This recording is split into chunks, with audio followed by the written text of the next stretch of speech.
સુરતના ઉધના વિસ્તારમાં એક ઇસમ પર જીવલેણ હુમલો થયો હોવાનું સામે આવ્યું છે। મહાવીર માર્કેટમાં આવેલ રાકેશ સેલ્સ નામની દુકાનના માલિકના ભાઈ પર આ હુમલો થયો હોવાનું સામે આવ્યું છે। સુભાષ ખાટીક નામના ઇસમ પર જીવલેણ હુમલો થયો છે।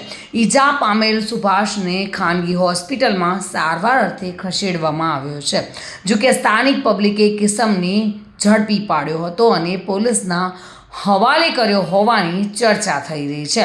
ઉધના પોલીસ અને ઉચ્ચ અધિકારીઓ ઘટના સ્થળે પહોંચ્યા હતા અને વધુ તપાસ હાથ ધરી છે।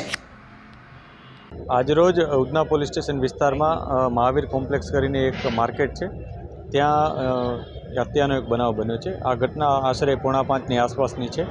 બનાવમાં વિક્ટીમ તરીકે સુભાષભાઈ કરીને એક વ્યક્તિ છે, જેઓ પોતે વ્હીકલ લઈને જેવા કોમ્પ્લેક્સમાં આવે છે ત્યારે એક વ્યક્તિ સાથે બોલાચાલી થાય છે।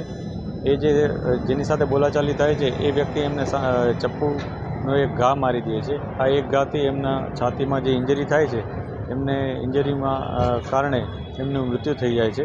આ ઘટનામાં પોલીસે જે આરોપી છે એનું નામ નીરજ ગંગારામભાઈ કરીને છે, એ આરોપીની પોલીસે અટકાયત કરી લીધેલ છે અને જે આગળની કાયદેસરની કાર્યવાહીઓ એ શરૂ કરી દીધેલ છે। કયા કારણસર અત્યારે જે પ્રાથમિક દ્રષ્ટિએ જે વિગતો મળી છે એમાં જે વિક્ટીમ છે એ વ્હીકલ લઈને જેવા અંદર આવે છે એ દરમિયાન એમને આરોપી સાથે વ્હીકલ બાબતે બોલાચાલી થઈ હોય એવું પ્રકારનું જણાય છે, જે બાબતે પોલીસે વધુ તપાસ હાથ ધરી છે। સુનિલ ગાંજાવાલા સાથે bureau report, today Gujarati news.